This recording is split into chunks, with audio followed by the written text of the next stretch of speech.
If you're anything like me, you buy every single Apple product that Apple sell. I'm really bad for this, but Apple have created a brand that allows them to charge extortionate amounts of money, like the most expensive in the market for their phones. They don't offer discounts, they don't do any urgency, they don't do anything like that. They basically break every marketing rule. Yet when they launch a new product, there is queues out the door of people just eager to buy this new product.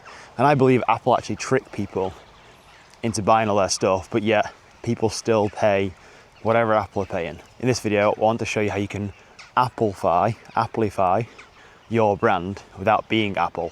So I think the first thing to talk about in this video might not be so obvious to people, but Apple aren't in the business of selling laptops and iPhones.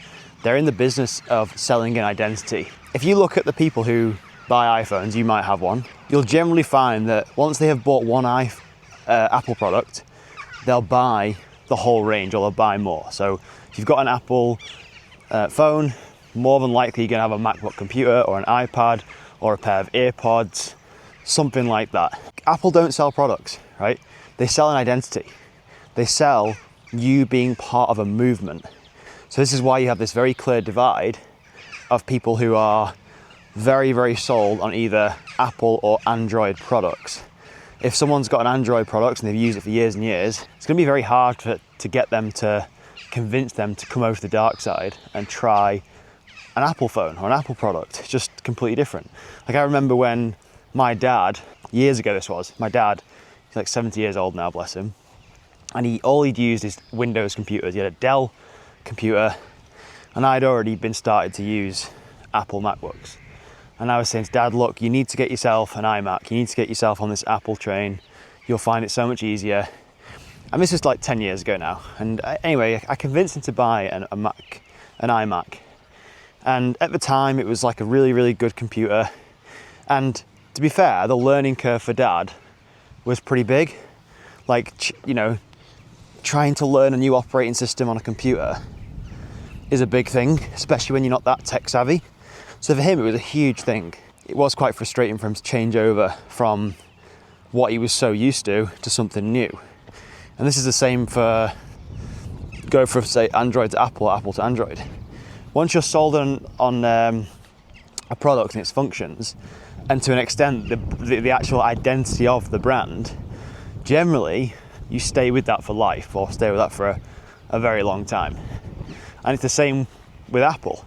The reason they have queues out the door when they launch a new iPhone or a new product is because the sale has already been made way in advance of these people coming and queuing up outside an Apple store for this product. And it's not because the product is going to go out of stock. They've probably got unlimited iPhones like ready to go, not going to go out of stock. But yet there's literally, on launch day, people will queue up at midnight just to get these new products. And it's super clever of Apple to do this, like super, super clever. Because not only is it a marketing thing, it also is just creating massive amounts of demand for any new product they launch. So how do they build desire before you go and buy this new product? Well, look at the different components of Apple, right? Sometimes you'll see iPhones and Apple products in movies. These are all like preconditioning people to show like, oh look, these fancy people are using these products, they must be good.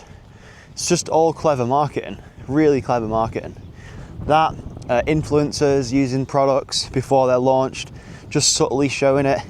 Even the ritual of going into an Apple store. If you've ever been to an Apple store, they're very much the same layout. It's very clinical, but everything is set out in such a way, all designed to get you to buy a product.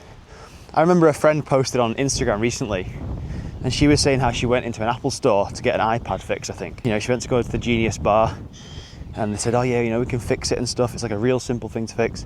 They went behind the back doors to go and fix this iPad. And they made her wait 15 minutes, half an hour or something. And all that time, this iPad is being fixed. She sat there in this Apple store with all these products around her. And she ended up spending, I don't know how much money it was, but she spent maybe over $1,000 or £1,000 on a new product that she didn't necessarily come into the store to buy. All these things are all engineered in a way to get people one step closer to a sale and get them to buy into the brand even more. And it doesn't even stop when you buy a product. If you've ever bought an Apple product, you feel like you're being rewarded, right? So you pay your money, and yet you feel like you're being rewarded. You get your product home, and you open an Apple MacBook or an iPhone, and it's like an experience in itself opening up this box. Everything is super intentional, and it all just goes in line with bolstering this belief, this trust in the brand that you've bought from. We applied this to Apex, our mountain bike goggle brand. We tried to put loads of emphasis on the customer experience after the first transaction had been made. So when someone had bought the goggles, how does the product turn up? How do they open the box? How can we make the customer feel a certain way? Not just by using the product, but all these moments, these mini wow moments before they've even used the product. And this just goes a country mile when it comes to growing a business or a brand, because if you have a really good experience unboxing a product, then using it, and you want to go and tell your friends about it, then they go and buy them, and the cycle continues. Now, all this stuff I've just talked about when it comes to Apple, most brands ignore all this. They ignore the trust building. They ignore the idea of building an identity around their brand that people can buy into, because that's where the real money is. That's where the real growth is in building a brand. Not just selling a product or a widget, it's building something, a movement that people can be a part of, because then you can literally sell them anything. It doesn't matter what you sell them, because they're sold in your movement, your beliefs, your ideas. I mean, you could call it a cult or a culture, but that's basically what it is. But what you see most Shopify e-commerce sellers doing, they are offering discounts. They are putting urgency on their website through fake countdown timers, all this crap. And people nowadays in 2025 can see through that a country mile away. So the brands that are going to win are the ones who adopt Apple's way of doing things, which is building belief, building trust, building all these mini wow moments in these steps before the sale and the transaction has even happened. That is how you do it. That is how you Apple-ify your brand.